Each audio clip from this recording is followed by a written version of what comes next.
Hey everyone, this is Derrick Broze with the Conscious Resistance Network, and today is Friday, and this is episode number 98 of the Conscious Resistance Live. Holy crap, I've actually made it this far to sharing ideas. It's taken a couple of years, but we're almost at number 100, so that's kind of cool. I'm going to give you guys a couple of minutes to show up here. I know that you have to rely on YouTube to send you notifications to let you know that I'm live. Unless you're on Minds, then maybe you see it on Minds, or maybe you just know that every Friday evening about this time. I don't like to say 7 p.m. Central because then I end up being late or something like that. But let's say 8 p.m. sometime Friday evening, we go live for this episode where we cover news, we cover politics, we cover philosophy, and I read your comments. I'm working on integrating Discord into the next coming shows so that we can actually have you guys kind of call in or do the voiceover. Maybe we can even figure that out on this show today if somebody wants to help me with that. But yeah, we are going to get into some important info today. What's up? How are you guys doing? What's up, Guy? What's everybody out? How are y'all doing out there?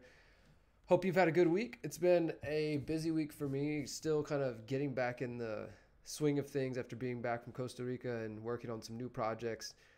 Getting ready to release the Finders full movie and USB, and working on 5G locally. I'm going to tell you guys all about that in just a moment, but I guess we'll go ahead and get into that, everything going on. I want to remind you guys first that if you want to stay up to date with all of my content, all of the Conscious Resistance content, then you're going to want to bookmark theconsciousresistance.com, where you can get everything that we put out. I update the website pretty much every couple days to keep it up to date with everything that's on the YouTube channel, and including articles that I write and video interviews I do, talks I give, things like that. And you can sign up to get our newsletter, which I send out every weekend. And this is one of the most direct ways to stay up to date with our work, signing up for the email newsletter. And then, of course, if you guys haven't joined Minds.com yet, then you should really get on Minds.com, because Minds is a pretty cool website that doesn't track you, steal your data like Facebook and these other ones, but it serves all the same purposes. And you can find us at the Conscious Resistance Network on Minds. And then the other one I want to remind you guys about, to let you know, in case you are unaware, is that I run a text list as well. So this is called remind.com that you're looking at here. My text list is at DB for Derrick Broze, Journo for journalism. And if you're interested in this, you just have to sign up on here. I can give you a link that I'll put in the chat right here. It's just remind.com/join/dbjourno, and you sign up through that. And every time I put out a new video, which is Monday through Friday, or write a new article, which is a couple times a week, I send you a text that just says new article, title, and then link, new video, title, and link. And that's it. It's never spam. You can decide if you want to look at it, and it's at the convenience of your phone. And that way you don't have to rely on YouTube, because again, there's always people who pop in the chat like later in the show and say, oh, I didn't realize you were live because the YouTube did notify me or something like that, right? So let's not rely on Facebook and YouTube. You can always just try to remember that every Friday we're here, but you can also sign up for this text list, and it makes it super convenient. So yeah, let's get into some issues, some talks, and see what's going on with you guys. I want to show you a little bit of what I've put out this week. I put out more videos than I kind of intended to, but there was a lot going on, a lot to talk about. I put out one yesterday, which seems to have upset some people, called Donald Trump Does Not Care About Veterans, and just talking about some recent executive orders that Trump was involved in, that are supposed to help veterans, supposedly, but at the end of the day, ultimately just continue the wars and don't actually serve to do any deeper help towards the veterans. If you want to help the veterans, and stop sending them off into illegal wars to go fight the boogeyman of terrorism. If you want to help the veterans, then expose things like 9/11 and the lies around the Iraq and Afghanistan war. So yeah, you can check that one out. And then I also put out my talk from Envision Festival from Costa Rica, which is called The Path to Decentralization and Community Healing. And it's kind of an extended hour-long version of my talk, The Sevenfold Path of the Holistic Anarchist. You can check that out.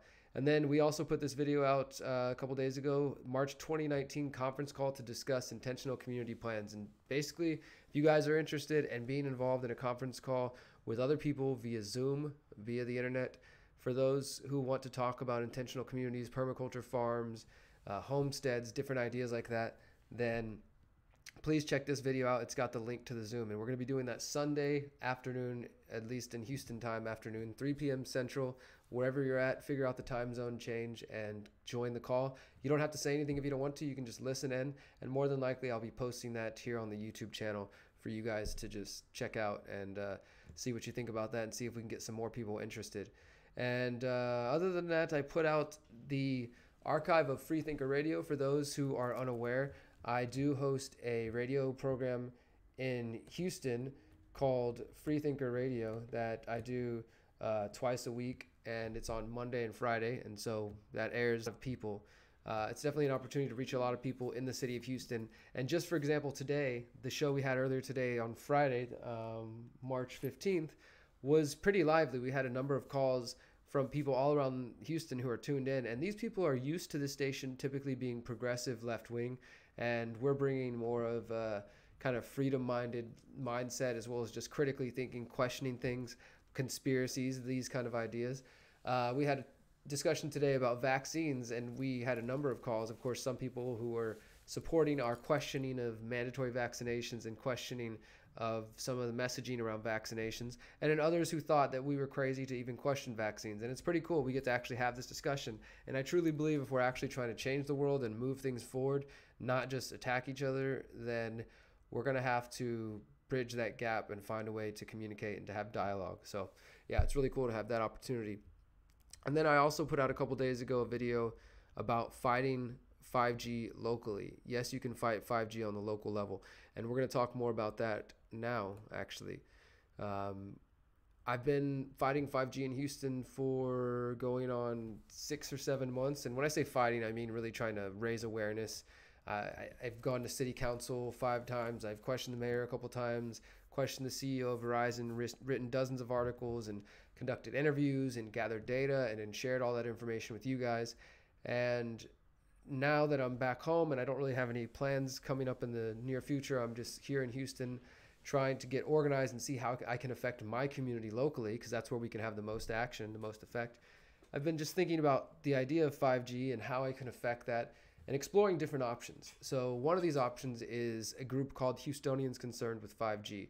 This is a group that me and Miriam have put together via Facebook, and now we're starting to have some real world meetings and connecting to people and see who wants to do different things, take different steps. And so we had people from different parts of Houston, very big spread out city, and it was cool to just get people to come together to talk about these ideas and to share their thoughts and opinions and ideas, and maybe some things they don't feel safe saying online because people think they're crazy. Exposing people to the health problems and to the privacy concerns around 5G, around Wi-Fi, around these kinds of issues, right? And just generally trying to wake people up, because I think with most issues that I've realized is that there are, of course, people who think you're crazy if you question anything and are just going to call you a conspiracy theorist no matter what. But at the end of the day, it seems like most people are really just uneducated about a variety of topics. They make assumptions often and assume that if there's a product out there like a cell phone, a smartphone, then somebody's tested it and it's been safe. Like, they just have this kind of blind trust and authority. Once again, we see the same problem. So I think that's a big part of where we're at, is we need to be able to first educate people about these issues so that they realize that there's something worth fighting. And other people have talked about trying to file lawsuits, trying to get city councils to push back for permits for Verizon and for the other companies involved with 5G, the Internet of Things. I don't know exactly what the perfect answer is, but I do know that this city, Danville, California, they actually voted against installing a small cell. And of course, small cells are the type of cell sites that are needed for 5G to operate. And these cell sites are going to be every 200 to 500 feet because of the spectrum that 5G operates on. It doesn't travel very far. The waves don't travel very far, and they're easily blocked. And so you need to have a number of them around in order for the 5G Internet of Everything everywhere to operate, the smart grid to operate. So the California mayor of Danville, he actually admitted that they have lost control of the 5G rollout to the federal government and to big wireless. It's pretty interesting stuff here, and it's, I think, a big move to see that they're willing to even take these steps to come out publicly and to say this. So on March 6th, the Danville Town Council voted 4-1 to block a permit for an upcoming small cell wireless installation by Verizon. During this meeting, Danville Mayor Robert Storer stated that the vote was an effort to stand up to the federal government and telecommunication companies like Verizon. And this decision for them to decide to block the land use permit for Verizon. It opens them up to lawsuits because, well, now Verizon's going to say, hey, we filled out all the proper paperwork and you're denying us for this or that reason. We're going to fight you in court. And the mayor seemed essentially willing to do that, because if you watch this short video here, and I put this in my other 5G video talking about this, you can see the people actually speaking up and the mayor speaking up. And he says, quote, we've made a lot of difficult decisions over the years, and this one is right up there in my top 3. But that is exactly why somebody elects us to do the right things. We've lost local control. And this says, meaning this vote, says, you know what? We are sick of this, and we're not just going to sit here and be bowled over. We say no. We play our cards out. We've been in lawsuits before. So that's pretty cool for him to be willing to say that. And then one of the other council members said that, basically that encouraging the people that they need to go out there and keep getting involved, not just stop just because they were able to beat one cell site location. She says, quote, what we need to do to make sure that we gain that local control. You cannot walk out of here and say we won by having this cell site moved elsewhere. The point is to go out there and to talk to your state legislators and make sure that they understand that we as a town of Danville deserve to tell people where we want to put these things, not have them dictate it for us. Now, I don't know that getting the state legislatures is going to have much of an effect. Maybe some of them on the state level will care. You guys already have heard me talk about that, the fact that the FCC in the U.S. passed a rule back in September 2018, which essentially usurped local power for the rollout of 5G and gave it to the FCC and to the big telecom, big wireless lobby that is in charge of the 5G rollout. So this is just one example of one city resisting in a small way, and the mayor actually stepping up and admitting, like, this is a way for us to show that we have lost local control, but that we're going to try to get that back and listen to what the people say. And, if we had any semblance of a real independent media, mass media, the media that's fed to you through television screens every single night all around the country, if that was real, if there was any real investigative journalism on that, then you would see these types of stories being discussed on your nightly news and asking these questions, asking why this rollout is taking place, why a local mayor feels the need to say that he has lost control, and also why the president says he's looking forward to 5G and 6G and moving forward so quickly while all these things are going on in the background, but we don't have that. So you have to rely on people like myself and websites like The Mind Unleashed. If you guys have never checked out themindunleashed.com, please do check them out. Of course, they're on Facebook. They have a huge page there, 9 million followers, although it's vastly limited because of the soft censorship. So follow them on minds.com as well, The Mind Unleashed. But I'm back to writing regularly. I'm going to be writing a few times a week now.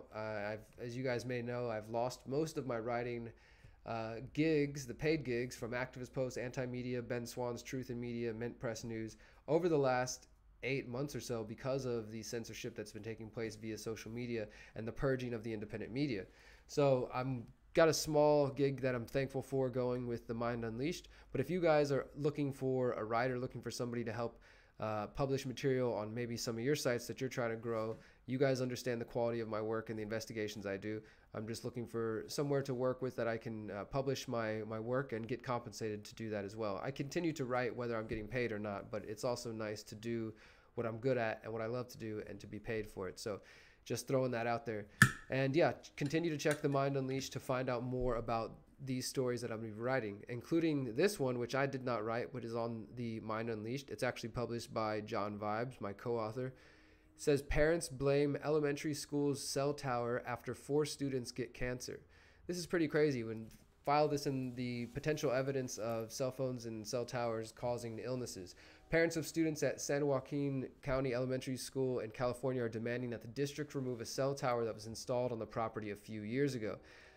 This is due to concerns that the tower may be giving children cancer. 4 students have been diagnosed with cancer since the towers were installed, and parents are no longer convinced that this is a mere matter of coincidence. Monica Ferrulli, the mother of one of the children diagnosed with cancer, says that her son's doctors have indicated that this specific type of cancer is caused by something that the patient was exposed to in their environment. She tells CBS Sacramento, quote, "We had a doctor tell us that it's 100% environmental, the kind of tumor that he has." Joe Prime, who's another parent who also is battling cancer, says that the towers need to go before more people are exposed. He says, quote, "It's one of the hardest things that I've been through. It just seems like coincidence is no longer a reason for all this illness. Kids shouldn't be guinea pigs and shouldn't be taking chances with their lives." He also added, it's a real disappointment that it's taking moms of sick children and dads of sick children to come out and say something needs to be done.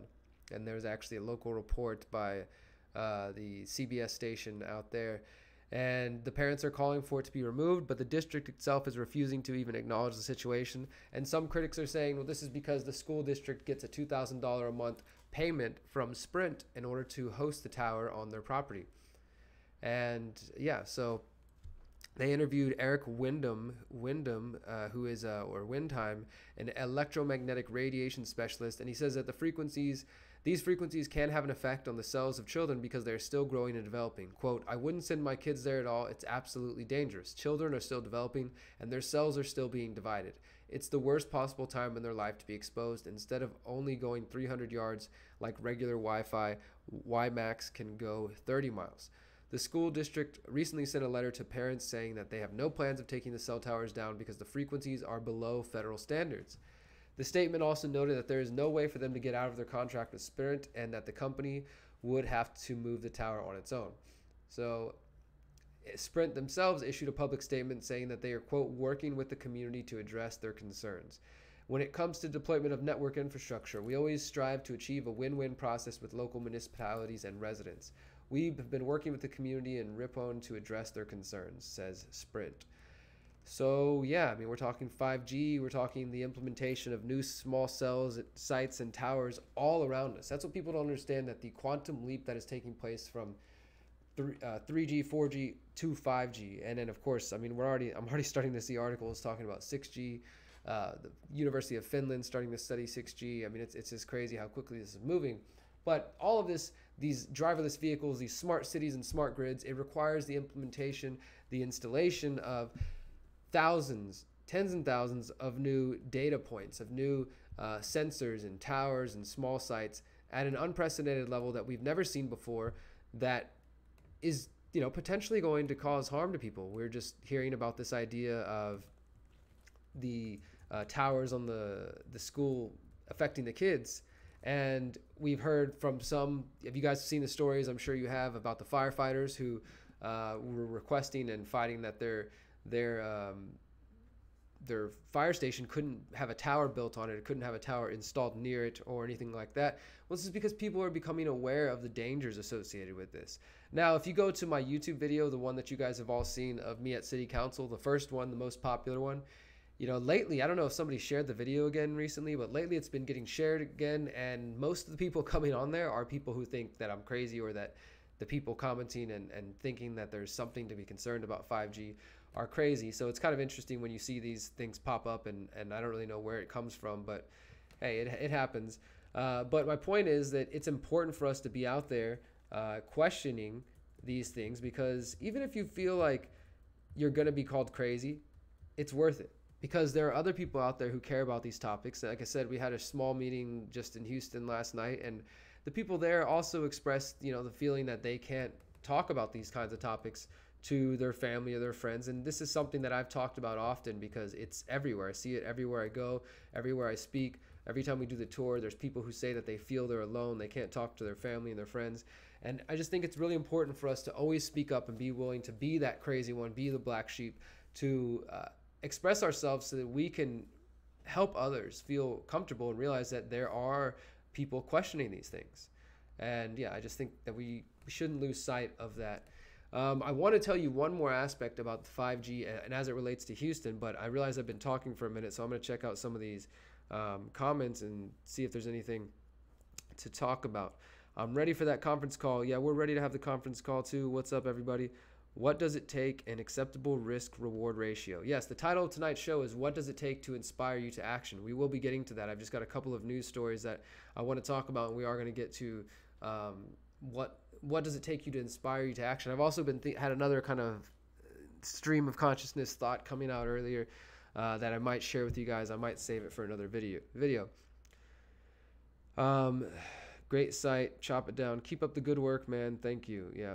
Thank you guys for the support and for continuing to share these stories. So now you guys know that I'm here in Houston, which is in Harris County, and I've been trying to get Mayor Sylvester Turner, who is up for re-election this fall. I've been trying to get him to talk about 5G. We know that he is in the back pocket of Big Wireless, the CTIA, Cellular Telephone Internet Association, the big wireless lobby. And just over a week ago, Mayor Turner announced the creation of a Smart City Advisory Council, which is comprised of city and regional partners today at the Greater Houston Partnership. Now, what this relates to is that Sylvester Turner has said that he wants Houston to be the country's first smart city. Before New York, before Austin, before Dallas, before LA, whatever, we're going to be the first ones with driverless cars and robot assistants and virtual reality. And they've got a whole website set up showing you about how they want to install sensors all over the city and the positive ways that these are going to be used to reduce traffic time, to help with pollution and different things. And the reality is, some of those things might work. They could be good potential solutions using emerging technologies.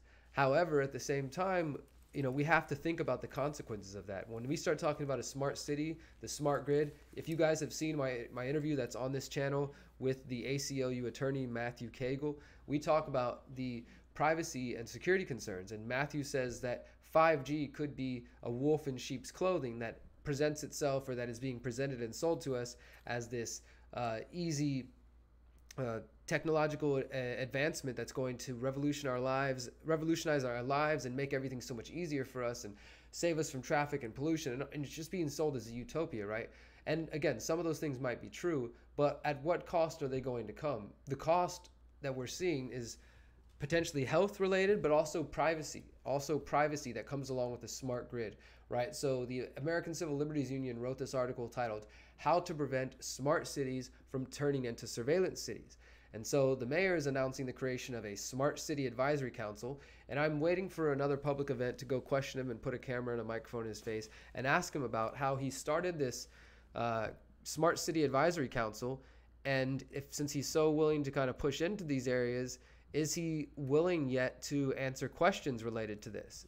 Because he seems to have trouble answering questions related to these issues. And I want to know, how can you put more money and more time and energy into creating a Smart City Advisory Council when you won't even listen to the people of Houston about their questions related to the smart grid, the 5G, the Internet of Things? Why are you investing time, money, and energy into this if you won't address the health concerns, the privacy concerns, if the people aren't given a chance to voice their opinions? That's what I want to ask him. So what you're looking at right here is a press release about this. Turner announces the creation of a Smart City Advisory Council. Now we'll scroll down here a little bit. You guys might find some of this interesting. The primary aim of the Smart City Advisory Council is to establish a roadmap of strategies, processes, and standards to drive Houston's smart city efforts forward. We're seeking to create a common vision and leveraging technology to deliver a world-class customer experience. Here's some interesting stuff. The Advisory Council will seek to align the roadmap to the resilience strategy that the city is currently developing as a member of 100 resilient cities. This Resilient Cities program was pioneered by the Rockefeller Foundation.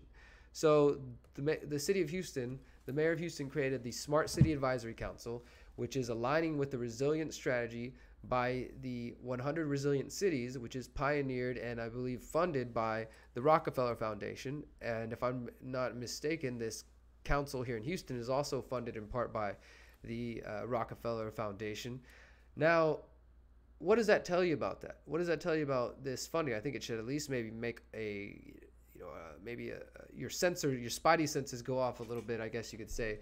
It says the city is also considered a flagship city by partnering with Microsoft for the Innovation Alliance Initiative and Verizon, which made Houston home to the first 5G implementation in the nation. So Houston is partnering with Microsoft, they're partnering with Verizon, and one of you amazing listeners out there, did send me a link to an event that's happening in April here in Houston, which I already registered to and I will be attending. It's one of these events that's just all about technology and the beauty of the Internet of Things, and again, promoting how Houston is going to be a smart city and these kinds of ideas. And again, I want to go see the robots. I want to go see all this crazy stuff, and I want to be able to be on site and at least be the one voice that's asking questions about health and privacy. Now let's move on to another couple stories here that relate to the downsides. What happens once you install a smart city, right? Because what are we talking about when I say the Internet of Things? Just to clarify for some of you who might not be familiar yet with the terminology. So you have your smartphone You've got your laptop. Maybe you have a smart fridge. Maybe you've got one of these Nest, smart cameras, doorbell thing. Maybe you have the smart washer and dryer. You've got your autonomous smart vehicle, right? And then some cities already have smart street lights. These street lights have microphones in them, recording devices. Some of them have cameras on them, and for various reasons. And this story right here from Activist Post is a great example of how this idea of the smart city that you're going to see, the reasons that it was promoted as how great it's going to be, how this can be turned into a surveillance network. This article is titled, "San Diego has been turned into a massive Chinese-style public surveillance network." Can you imagine a city in the United States secretly creating a public surveillance network that can identify everyone? Can you imagine that same city secretly creating a public watch listing network?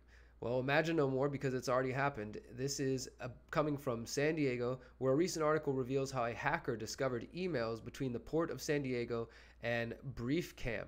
The emails revealed that law enforcement is secretly using a network of 400 facial recognition cameras to identify everyone. And you better believe this is happening in more places than San Diego. I definitely know it's happening in Houston, because they both have what is known as a real-time crime center, which is basically just it's like the movies you've seen. What was that movie with Will Smith from back in the day, Enemy of the State, right? I think that was one of them. And then there was another one with like Shia LaBeouf where he's like, it's like Eagle something, you guys know?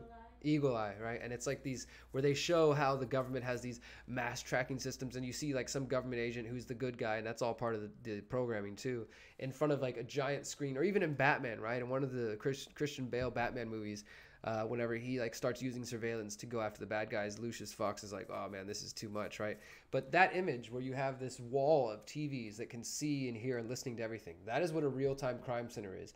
And more major cities in the United States are having these. And this kind of is coordinated with and connected to what are known as fusion centers that some of you old timers might remember. This is a story that I heard a lot about when I was first getting into activism in 2009, 10, and 11, as people were really concerned after 9/11 with the creation of the Department of Homeland Security with these fusion centers. And these fusion centers are these kind of quiet little centers that are located around the United States that are just gathering data. And they gather data for the federal government, and then they distribute it to the county and the city and the state. And it's just part of the overall surveillance network of tracking everything you do.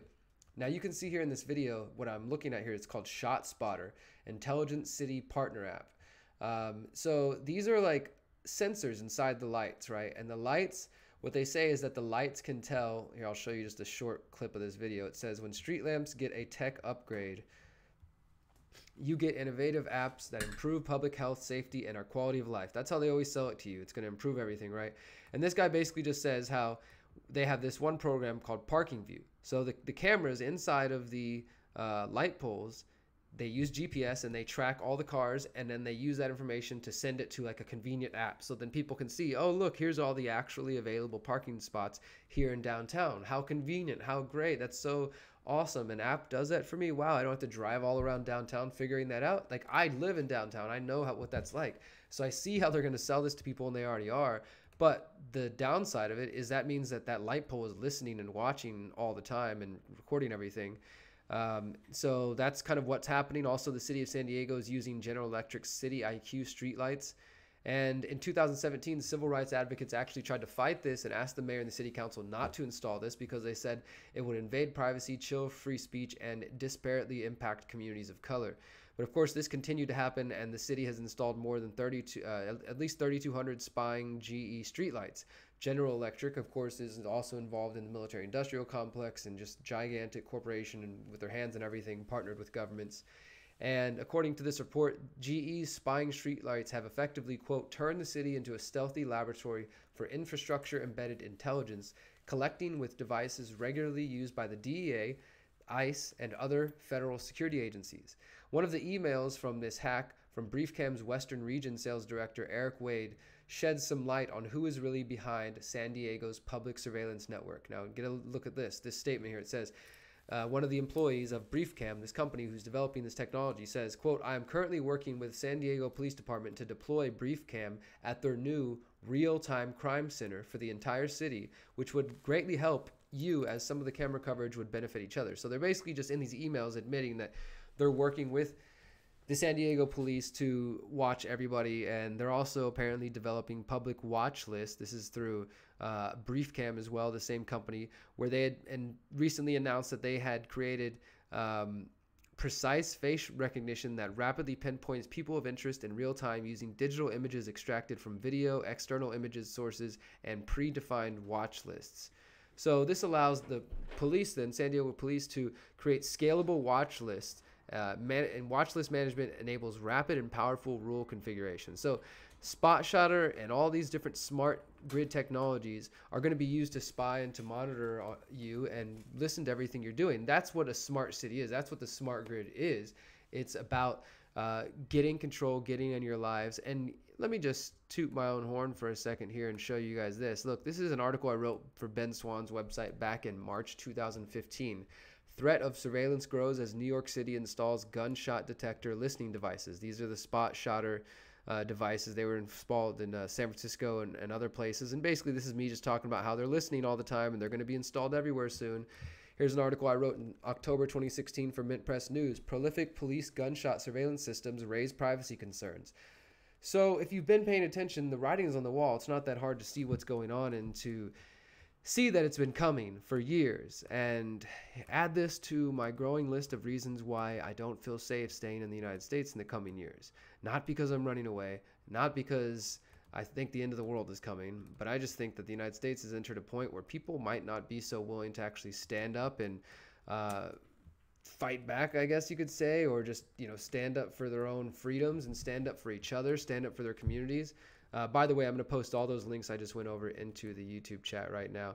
But I really just don't see anybody that's going to put up a fight. And that really worries me. I mean, I'm 34 years old. How can I even think about starting a family with this world like this and not feeling like I'm at this point yet surrounded by neighbors and like-minded people, my freedom cell, my community, who truly understands where I'm coming from and who's going to resist forced vaccinations, who's going to resist the tax man when they come a knocking, who's going to resist the violence of the state. Because as I've said before, your community is only as free as your ability to defend it, right? So if you can't defend your community, then I don't know that if we can really say that we're free. Can we? I don't think so, and so we have to find ways to really stand up to these problems. Whether you're going to stay in the United States or you're going to go somewhere else, we have to be willing to and able to stand up and fight for what's good, what's right, and do what's right. Because at this point, there's so much craziness going around us in the world. There's so much nonsense taking place. It's difficult, I think, to see the silver lining, and I get a lot of emails from different people who are quite scared and worried and concerned about what's taking place in the world and their ability to do something about it. They worry about how they can fix things, how they can help themselves, how they can help their families. And I really think that we have to start thinking in these terms. This is why I'm having this intentional community call. This is why I'm talking more about doing permaculture farms and community gardens and all these types of things, is I really, really want to get to a point where we are actually living the dream, right? I mean, because at this point, and I think not only at this point, but at every point throughout history, the only thing that has mattered is taking action. Because your words can only go so far. Your words may have had weight in the past. My words may have had weight in the past. They can take us to understanding, but at the end of the day, if we're not living the things we talk about, if we're just posting YouTube videos, we're just talking about things, we're not actually living what we claim to be, we're not actually working to a place of growing our own food, of unplugging from these centralized, unsustainable, immoral, violent systems, then we're just talking, and I'm tired of just talking. I want to continue to spread awareness and to do these things, but I'm committing myself more than ever, and I'm going to keep ranting about this and getting this into your guys' head, that it's time to take action. It's time to be involved in some way and to figure out what that means for you and how you're going to take care of your family. Because whether we're talking about weather emergencies, we're talking about climate emergencies or tax emergencies or economic or police state or surveillance grid or whatever, you should be able to know confidently that you can take care of yourself at the least, your family, your closest loved ones, and actually achieve some level of freedom, some level of sustainability and regenerative and independence from these systems, these centralized systems, and not be dependent on them. Otherwise, in a really bad emergency situation, in a shit hits the fan type scenario, you might really, really be fucked. And that's just the only way I can think about it. That's the only way I can get to get it out, is to understand that we have to really do something. It's time to act. So that's why the title is, what does it take to inspire you to action? What will it take to inspire you to action? I want to hear that. I think that there was somebody that gave an answer earlier, and they said something about what weighing. Okay, it says acceptable risk reward ratio, right? So if your reward is living in line with your principles, which is sometimes difficult, or your reward is having healthy food and not being dependent on centralized systems that requires food to be shipped from tens and thousands of miles away, and incurs all these environmental costs and is funded through state subsidies and things like that. If you want to get off these systems, then the reward is that. The risk is, I guess, time, failure, sweat, blood, tears, money, discomfort. I mean, yeah, I think in some ways it's very easy to just do nothing, and for us to keep complaining or keep bitching or keep being afraid, to keep doing the same old, whatever that means, or just to ignore it, right? You can either ignore it because you just want to live your normal life, you don't want to think about anything too hard, or you can just be afraid because, well, everything's screwed and there's nothing we can do about it, so I'm just going to give up and be apathetic, right? Or you can just be obsessed and stuck, paralyzed into fear. Or you can choose to take actions. And what does that mean? And I want to make this clear, when I'm talking about taking action, these are not incitements to violence. These are not invitations to act in a violent manner. This is saying to take action towards your goals, to align thoughts, words, and actions, to align our principles and our habits and our personal relationships so that we can actually achieve some level of cohesion and of harmonizing each of our ambitions, from the mind to the heart to the spoken word into the actions that we take in the world. If you're not aligning those things, then you're just basically spinning your wheels. You're just talking, you're just dreaming, you're hoping, you're wanting, you're just praying that somebody's going to fix everything for you or going to make your goals be accomplished or your dreams come true. But what are you doing? What are you doing to make them happen, to make them possible? That's what it's about. So what does it take to inspire you to action? I think that's the question, right? But really the question that precedes that is, what do you want to take action towards? What are your goals, right? What are your goals in life? What are your goals in relation to your personal life, your love life, having a family or not having a family, being a single person or raising a lot of kids, or just finding a partner that you're happy with? What are your goals in that area? What are your career goals, your financial goals? Do you want to just make a lot of money, or are you trying to just have enough money to become sufficient and be happy? Or do you want to get to a point where you don't need money? Think about these things. Get out a pen and paper. We don't have enough time to do this right at this moment, but I can read your responses.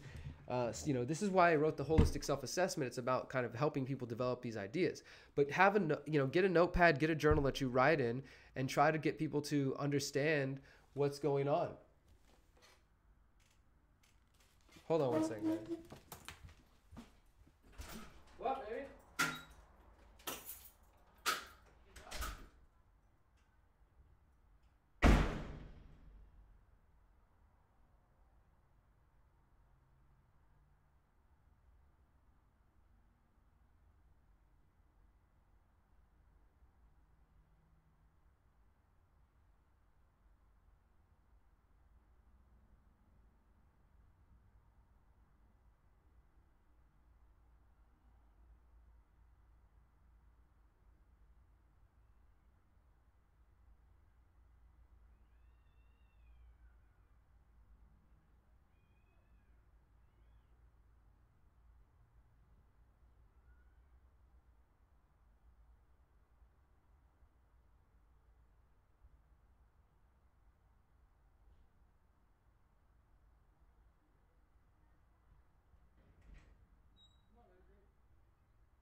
All right. Sorry, I had to run outside right now. My cat was getting into a fight. I don't know if the live video caught up with what I was doing yet, but where was I at? Talking about solutions, talking about taking action, talking about what it takes to get to that point. Try going off grid and watch the IRS arrest you at gunpoint. Dire straits. I'm not talking about doing this in the United States. You know, I think you're kind of quite right that the United States and the IRS, and again, not having established a freedom cell of people who I know are willing to actually take action and fight back when necessary and stand up and defend yourself. Yeah, I don't think the United States is for me. Self-loathing inspires many to action. The shame and guilt can shift mindset. I honestly think that if you're coming from a place of shame and guilt, maybe you will be initially inspired to action, but I don't think that can be sustained because, you know, that's not, you can get to a point, I guess, where you feel such shame and such guilt for living shitty that you do want to change. And yeah, that's part of the process, but I don't think that's the ultimate, I don't think that's the final resting place. Coming from somebody who has had lots of shame and guilt about things I've done in the past, it's like you can get stuck in being addicted to being feeling guilty and I'm such a shitty person and just getting to the victim mentality. But you got to get past that and realize, like, all right, if I'm going to change, then I got to change. Most, if not everyone, need to be personally touched by evil before they will fight for harmony. Interesting. My goal in life is to leave my children in a better world than my ancestors have left me. If the oligarchy allows Bernie to be elected and he rescinds Citizens United, then I'll see a way to have an effect. The oligarchy is not going to elect anybody that's going to fix anything. Yeah, nothing to do with luck, bro. It all depends on your attitude, and with that attitude, you will have a chance. D's nuts. Please don't imply that voting actually has an effect or that you're in control of that. Don't delude yourself. We could start by bringing CNN, MSNBC, Fox, PBS to the ground. Yeah, what would that do, though? I mean, I've thought about this in the past. Like, can you imagine some sort of Mr. Robot type scenario where we like hijack the airwaves? And I've thought about that. Like, okay, if I had 1 minute or even 30 seconds, right, live during the Super Bowl, which is the most watched sporting event in the world, to just drop some truth, what are you going to say? You know, some people would say like, oh, you got to mention 9/11 or talk about weather modification, or the flat earthers will say, tell them, you know, that the globe's a lie, and just different. Everybody's going to have their thing, right? But what's the one thing you could say in 30 seconds that would inspire people in some way, whether that meant inspire them to go do research or to look up whatever the heck you're talking about, or to change their lives? Like, what if somebody hears your words? Think about this. I like to think that we're always planting seeds one way or the other. Like this conversation, we're having this dialogue, me ranting and watching and listening to your comments and sharing them. This is a relationship that we're connecting in this moment, that we're choosing to have. Like, you could log out right now if I'm boring you, if you don't want to hear my voice, but for whatever reason, you're here and you're hearing my voice, we're staying connected, right? So I want to make sure that as I have your attention and we are connected in this way, that the seeds that I'm planting in your mind are going to fruit into something that is going to be inspirational and powerful and empowering, as opposed to fearful and doubt and judgment. I don't want to leave you in that way. And so think about that when you're interacting with different people. And if you had 30 seconds to just drop that truth bomb on CNN or PBS or during the Super Bowl, or just you meet a new person, you have 30 seconds to kind of give them something to inspire them. What do you leave them with? Is the type of person you are currently, and the thoughts you have, and the expressions that you are currently experiencing, are those going to plant seeds that will grow and fruit into positivity and empowerment, truth, freedom, individual personal responsibility? Or are they going to make someone feel like a victim, judge them, make assumptions about them, just all these type of things? I think it's important for us to think of that, because the truth is we're voting every single day. We're voting all the time. We're voting in our words and in our actions, of course. But the revolution, the evolution, it is in the conversations. It's in our day-to-day actions. It's not just picking up a pitchfork and, you know, driving the bad guys out of town or overthrowing the king, or it's definitely not voting and thinking that that's a full expression of who you are as a powerful, beautiful human being. But you vote with your actions, not just in the political system, all the time. Again, this connection, this relationship, this communication is a vote. It's a vote in this time to spend time together. So how will you vote with your entire being? How will you choose to inspire other people? And what does it take to inspire you to action? I'm going to keep asking that question. We're going to move on to one more news story, but let me just look through the comments here. I thought the CIA just killed, my cat was outside having a fight. Dire Straits, you can stop contributing to those new organizations by watching their shows and believing what they say. Yeah, don't feed the dead stream media. I would have moved to Venezuela when Chavez was there. I hear Argentina is nice. Cause no harm. All world leaders are tyrants. Doesn't matter. Stop voting. If it comes down to one word. All right, so let's get into this last story that I want to cover. And this relates to a topic that I really don't get into that often. And we're going to kind of dance around it a little bit. But we're going to talk about some side issues that are equally important. And it relates to environmentalism. And you guys have seen me speak at places like Envision Festival and other places where environmentalism and awareness of the destruction of the planet is a key component. And that's something that's really important to me. When you guys, if you look at and read Manifesto of the Free Humans, my third book, and you've heard me talk about intentional communities, there's this pyramid, this image that I use as a guide to how I want to form this intentional community. And the first top part is sovereignty, the individual, self-ownership, the non-aggression principle, these kinds of ideas. And the other corner would be mindfulness, meditation, nonviolent communication, various tools in that and practices in that area. And then this bottom left component is permaculture, sustainability, working in balance with the planet. So it's extremely important to me, but I come from a place and I'm inspired by people who are not out there saying, hey, we need to lobby the government to pass a law to mandate everybody to do X, Y, and Z. I come from a place of supporting people who live through action and who take action as opposed to just waiting for government to fix things. They say, you know what? I'm going to lead by example. I'm going to be an example of somebody who, for example, Rob Greenfield, who we've interviewed on this channel previously. You guys can find a couple interviews with Rob on our YouTube channel. Rob put out a new video today. It was an update about his first 100-something days living only on foraged food. He said that he's going to do this for a year. So he's down in Orlando. He's planted all these different fruit trees and greens and all kinds of food in various people's yards for gardens that he can forage from, as well as finding wild food in the Orlando area and then planting some, like eating sweet potatoes and yucca and all kinds of things, and showing his tiny house and how he ferments food and just all this great stuff, right?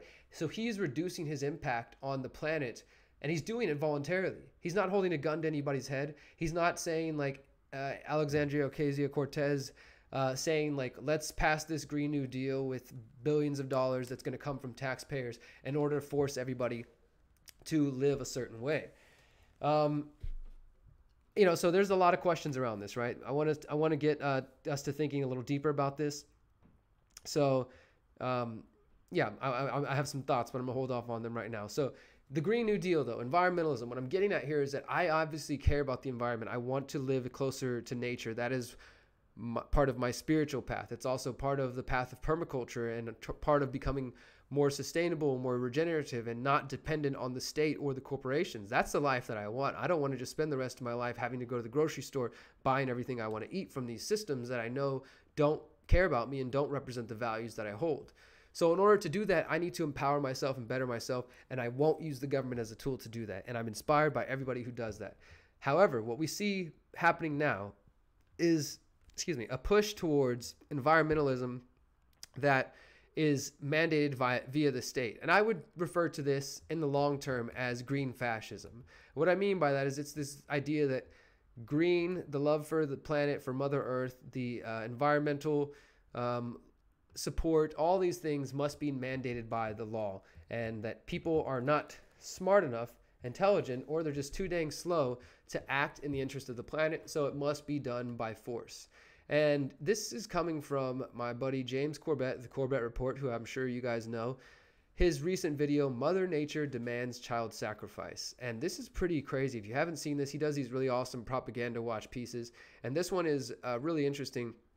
It says, the propagandists are in overdrive, shoving climate grief down our collective throats.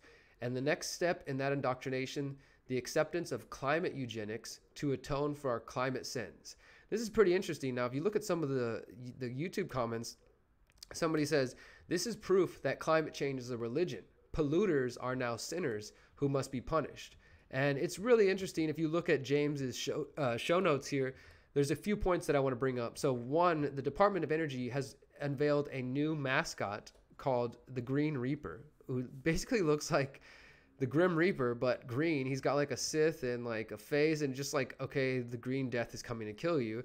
And now there's also more articles saying that people are suffering from climate grief, from the fact that so many people have been told that the world is ending in the next 20 years or 30 years or so, and that there's no hope for them, that people are now getting depressed, and there's support groups. Now, whether or not this is a real phenomenon or a fabricated thing, I mean, I would believe it's real because of how much disinformation is out there. Look, I'm not here to say that I think that man is not having any effect on the planet, right? But as James has pointed out in lots of his reports and some of his past documentaries, and as well as anybody who digs into the topic, it is more controversial than the mainstream would like you to believe, like most topics.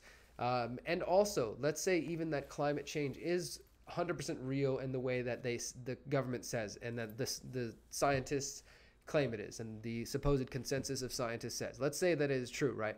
That the planet is warming, man is causing it, and if we don't do anything soon, then we're all going to die. A couple of things on that. For one, the planet will continue to go on with or without us. And I guess for some reason, I kind of take some solace and some gratitude out of knowing that we're not meant to be here forever. That doesn't mean we want to die in a miserable ball of fire and make it difficult for the 7 generations, because no, as part of thinking about the 7 generations, I'm thinking about how to reduce my impact for the 7 generations and beyond. Not because the government says so or that I'm being guilted into it, but because I want to leave the world better than I found it, or at least attempt to, right? So there's that. There's whether or not it's happening the way they say it is, their solutions are also part of the problem. Many of you guys know I've talked about this and written about this and done dozens and dozens of videos. Their solution are things like geoengineering, stratospheric aerosol engineering, basically spraying the skies with different aerosols, including aluminum, barium, strontium, some others. And this idea keeps getting pushed further and further. And I'm telling you, I've been watching it happen for years. This is the next step. Right now, they're saying the Green New Deal. They've got kids starting to protest. There's something going on right now that you guys might have heard about called, what is it called? Birth strike, where now apparently a number of women are going on birth strike because of climate change. They're saying like, oh, that's just too much, going on in the future. We're not going to have any kids. It's just all these different sources that we're seeing, much like the vaccine stuff. It's coming so hard that like if you don't support vaccines and you're a bad person, you're anti-vaxxer, you need to be removed from Facebook, you need to be demonetized through Google, take your stuff off Amazon. If you don't believe climate change, then you're a bad person, you're crazy. You definitely can't even express that anywhere in public if you want to be have any kind of friends. And now we're seeing it come in all these different ways, including this what is known as this young lady named Greta Thunberg. If you guys heard about Greta Thunberg, so James linked to this clip, which has a TED Talk of this young girl called Greta Thunberg, and she's from Sweden, I believe. And this talk came out last year, and it's got, let's see, 770,000 views. She was written about in the papers everywhere, December 2018. So this is supposedly just a young girl. She's 15 years old from Stockholm, and she did this all on her own. Allegedly, like, she's not coached. Just this is a young girl who's grown up in the world, realizing that things are coming to an end. And oh my God, we have such a climate crisis. Why are the adults not doing anything about this? And if you read the comments, other than mine, which is right here at the top, you see that so many people are just like, oh my God, you're my hero, Greta, oh my God. And so the story, if you believe the mainstream and what they say is just an organic movement, is that this girl came out, she started speaking out at her school, she started doing school strikes for the climate. It caught on in other countries. And now today, there was people all around the world, students protesting against climate change, protesting to raise awareness on climate change. And they're calling it like Strike Fridays or something like that. And it was apparently all inspired by this young girl, Greta Thunberg. And you can watch I'll link to the talk if you want to. I'll also link to James's report. But what I want to point out is this right here. This is something that I recommend. He recommended it, and I started looking into it. And it's a 6-part piece that was just published back in January by The Wrong Kind of Green, which is an organization that supports environmentalism, but they also kind of call out the corporate attempts at what is known as greenwashing, where corporations get in there and, it's a part of what I've talked about, the nonprofit industrial complex. So it says the manufacturing of Greta Thunberg, and it basically explains how this girl and this whole movement supporting her is not exactly what it seems. It's not as organic as it seems, and it's way worth your time digging and investigating this. And it just shows you how this propaganda works and how it's pushed and pushed and pushed on us. And again, whether or not you believe man is having an effect on the climate or the planet, which we are definitely having an impact on the planet, obviously, but whether or not you believe that we know that their solution, there being the people in power, that they're going to continue to push in the next couple of years, is going to be geoengineering. And in addition to geoengineering, this mad scientist scheme, it's going to be things like saying that people won't be able to fly anymore. People won't be able to. I bet eventually they'll probably push for a vegan diet. And I'm a vegan, but I definitely can see the problem in that. But also at the same time, I see that there are problems with animal livestock and husbandry and animal husbandry. The way that the planet right now is being run is not working. So we need a push for decentralization, localization of the food supply, more community gardens, more permaculture farms, more backyard gardens, more front yard gardens, so that we are not dependent on these massive farms that are just horrible to the animals, horrible to the environment, and just completely wasteful and unsustainable, right? That has to happen. Now, whether or not that's going to come by force because of some green fascist government, I don't know. But I wish more people would see that, yes, we can call out the hypocrisy of the left and of this faux environmental movement and of the socialists who just want to seize control in the name of saving the environment and all those things. But that doesn't mean we should just be wasteful or that we should just blindly damage the planet, because neither one of those makes sense. You can still call out the bullshit from the left or the right and actually be about something. That's what some people forget, I think, and they get caught in this left-right paradigm of just making fun of the liberals and the leftists, or just making fun of the conservatives and the alt-right and the right-wingers. You just get so caught up in playing that game that you forget about the original purpose, which is to elevate, at least for me, to elevate humanity, to elevate each other, to build, to create a better world, and to create change. And if we're going to do that, we have to be, once again, an example. We have to lead by action. This is the whole theme of today's show. What will inspire you to take action? So let me pose this question to you. Let's imagine that we did have 100% proof that, let's say we got to a point where, like, all right, if we keep flying, like if people fly another year with the record numbers that we have now, people flying, then the planet is going to catch on fire. I mean, I don't know. Like, let's just imagine, again, that we could confirm this. There was no sort of questioning about whether there was bias in the studies. If we knew for certain, do you think people would really stop? Because I don't. I don't think that people would stop, even if, this is why people, on an individual level, their doctor says, you cannot have any more hamburgers. You got to stop drinking. You got to stop doing this. You're going to die. And some of those people, they die. Some people get it and they change their ways and they change and they live. Other people, though, literally will get a death sentence. They'll be told by a doctor, like, you know, your blood sugar is all crazy and this and this. If you keep eating these cookies every day, you're going to die. Like, and maybe they just don't care, or they lack impulse control. They lack a reason to live. I don't know what it is, but I'm just saying that we have to make a choice. We have to decide at what point do we lead by example, rather than waiting for mommy and daddy, government, or corporate state force to come force you to do something. Why not lead by example? And show your children a different way. Show them a way that instead of needing to be forced to care about the planet and care about your children and your grandchildren and on and on and on, that you chose to lead differently. So I do believe there is a place for an environmental movement, if you will, but everything that we see presented to us is typically just garbage, right? It's all just being, it's controlled. And a big part of that is this. Because of organizations, these what are sometimes known as globalist, New World Order organizations, call them whatever you want. The Club of Rome is one of these global bodies that has been around for decades, who writes these innocuous white papers that often end up revealing the plan for the future, much like the Bilderberg Group, the Trilateral Commission, some of these other organizations. Well, the Club of Rome today just recently tweeted support for the student walkouts. They tweeted this out. This was just yesterday. The Club of Rome deems the students' concerns to be utterly justified and calls on governments to listen to the call for urgent action from young people, scientists, and experts around the globe. Now, if you look into the Club of Rome, you might think, well, this is just some, rich people who are well-intentioned and well-established, and they're supporting groups like the Sunrise Movement, and they're just out there trying to support the youth who want a sustainable future. Now, let me present you with a couple pieces of evidence against the Club of Rome, in case you haven't heard about this. The Club of Rome's 1991 book called The First Global Revolution, in which this group, which is connected with all kinds of rich and powerful businessmen and politicians and people of influence in the world, says, quote, "In searching for a common enemy against whom we can unite, we came up with the idea that pollution, the threat of global warming, water shortages, famine, and the like would fit the bill. In their totality and their interactions, these phenomena do constitute a common threat which must be confronted by everyone together."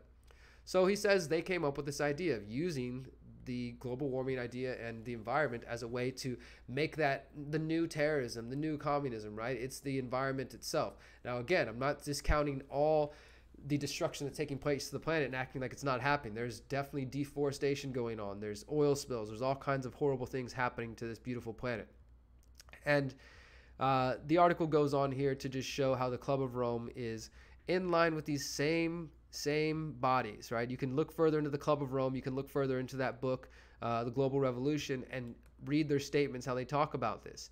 And it does seem that they believe that there needed to be a new enemy, them along with other influential bodies, right? Now, I'm not saying, again, that there might be nothing to what they call man-made global warming.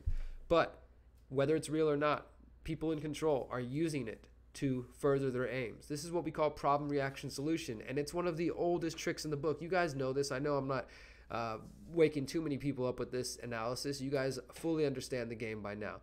But what do we do about it? What do we do about it? If your kids are out there in school and they're being taught that the world's about to end and they're going to come home and tell you and shame you, "Mommy and Daddy, why are you driving? Why are you eating this, or why are you doing this? Don't you know it's going to destroy the planet?" I mean, that's what we're seeing, is these young kids getting into their heads. And we have people in the Democratic Party, and it's happened before and on the other side as well, recommending that we lower the voting age to 16 so that the children can make sure that we can make sure that children have a voice, that they're being heard.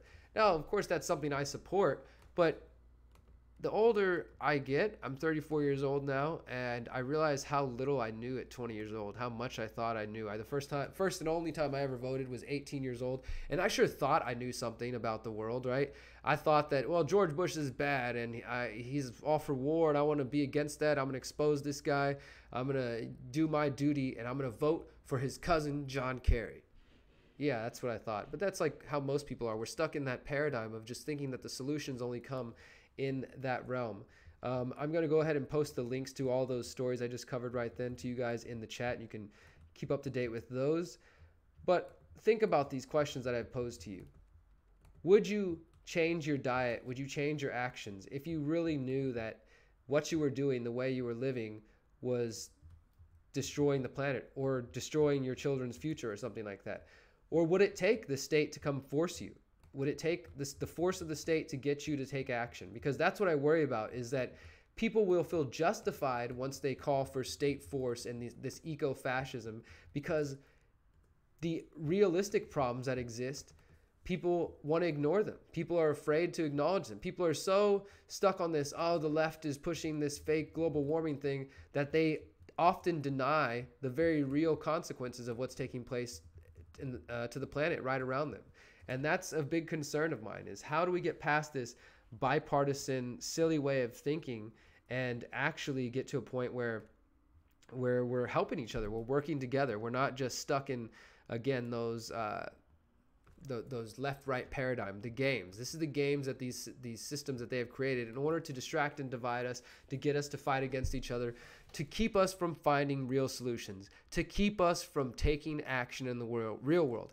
Because nothing short of thinking holistically, anything short of thinking holistically and of taking real world action, changing your lives, changing your habits, changing your personal relationships, and then being an example to your children and to the people around you, anything short of that is not going to change the world. It is not going to lead to the better place that I think we want to get to.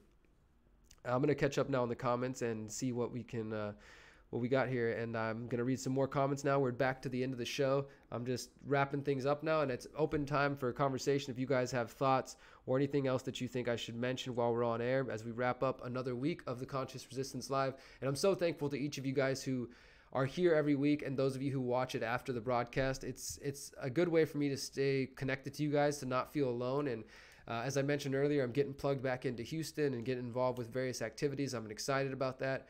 But this show is really, it's as silly as it sounds, it's a highlight of my week to connect with you guys and to share some information and to maybe help you in some way and to be taught by you and helped by you. And with that line of thinking, if any of you guys are interested in supporting the Conscious Resistance on a more full-time level, please do consider signing up at our Patreon, my Patreon, patreon.com/Derrick Broze. That is my main way for deriving income at the moment, is using that money to fund documentaries, to fund my work so that I can focus on these things. I'm in the process of releasing a new book, which will be downloadable for free, and it's going to be all solutions-based, called Counter Economics, How to Live Off the Grid in the Age of the Internet of Things, or something along those lines. I'm still working out the title, but it's basically going to be all about opting out of the systems and working on these systems. This will be my 5th book that I've released for free, and if you want to support my efforts to do that, then please do sign up at patreon.com/Derrick Broze. It makes my work so much easier, and I'm so grateful to everybody who does that. All right, let's see. YouTube, the live stream just appeared on my list. Yeah, look, if you don't want to get lost in the live stream, again, I recommend you signing up for the text list, because I send out the text message every time we start a new show. This is Agenda 2030. Yep, you must be pure in your heart and clear in the head. Agree. Mainstream media is desperate. Love the Corbett Report. James is a good guy. I really got started growing vegetables last year. Got to cut down more trees in early spring, and this year I grow a lot more. Sounds good, man. Sounds like you're doing some good work. How to green the world's deserts and reverse climate change. Alan Savory. That sounds like an interesting talk. CO2 is not the primary cause of climate change. I'm a retired science teacher. CO2 is negatively correlated to temperature. Solar activity is 100% correlated with temperature rise. That's what I believe as well, that the sun is definitely having an effect. It is man-made geoengineering as well as definitely having an effect on it. What's your thoughts on sun blockage? Like using sunblock? I believe, and I've read some things about some of these mainstream sunscreens being, bad for your skin and maybe even leading to skin illnesses. So I would definitely look more into that. And I know that there are more natural organic alternatives. Geoengineering is literally going to poison people and result in increased mortality at younger age. I think that you might be onto something.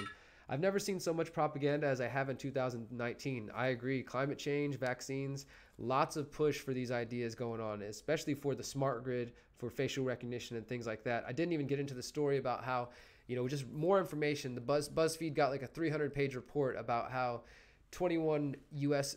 Airports are going to be mandating facial recognition scanning by 2021. And this is coming everywhere. Add that again. One more list of reasons why I don't think it's safe to stay in the United States. When everything Americans have seen or heard or read is a lie, we will have succeeded. CIA Director William Casey. That's definitely a good quote. Independent historians also claim that the sun entered a minimal phase cycle and that this has marked the fall of previous civilizations. Interesting. The Pentagon accidentally published a $23 trillion accounting error. I fly once every 2 to 3 years. If global oxygen increased to 15%, all the trees on the planet would burn in a fire. These kids are being groomed. They are obnoxious, snapping turtles of mommy and daddy's moral codes. Pollution is bad. CO2 is not pollution. Who are the ones flying repeatedly? Corporatists and government. And that's the other thing is like, look, when the AOCs of the world and these politicians say like, hey, everybody needs to stop flying. Everybody needs to stop doing this. And you've got like Leonardo DiCaprio or what's the other guy? Matt Damon flying around in their private jets to give talks on how people need to reduce their climate footprint. It's just the height of hypocrisy, right? And just like all statist, whether they're socialist, communist, fascist, democratic, whatever, all statist institutions, it's always one rule for the rulers and one rule for the people. So when they tell you, oh, we need to reduce our driving, we need to reduce our meat consumption, the people in power will not be doing that. You better believe that. They're going to take guns from the people and they're going to be surrounded by armed guards. Whenever the tops of the ruling class are putting out these rules, they only mean for the people. The people end up suffering. The people end up having to get rations of food and having to get piecemeal, while the people at top are up eating steak and flying whenever the heck they want. So the rules only apply to the people in control, and that's what this is about. Even if they have good positive intentions, they don't realize that their good intentions are going to be used to create a system that will only lead to control and domination and to the loss of freedom and essentially death. James Corbett's new video on this is really good. Yes, definitely recommend checking it out. I put those links out there. I've flown 5 times in my life, hardly drive 20 miles a week. Water shortages are being caused by corporate water. I think so, yeah. Anybody else see the video of the student at Feinstein's office? I did see that video. The 10-year-old shouts, "We have only 12 years left." And yeah, Dianne Feinstein, I don't support her at all, but she definitely called them out and said, like, look, whoever put you up to this, they can, stop using children as political ploys. And all sides do this, left, right, everybody. They all use kids as political ploys and toys to get their message across. All right. Slowly the masses are being initiated. That's true. All right, guys. Okay, I think I'm done for the night, man. I appreciate all the comments and all the support. Again, if you're interested in getting on the Intentional Community Conference Call, permaculture farms, off-grid homes, homesteads, lots of ideas, that's going to be Sunday afternoon at 3 p.m. Central. Go check out the YouTube channel once this video ends. Look at the playlist and see a video I did just yesterday, I think. And you can find the link to the Zoom.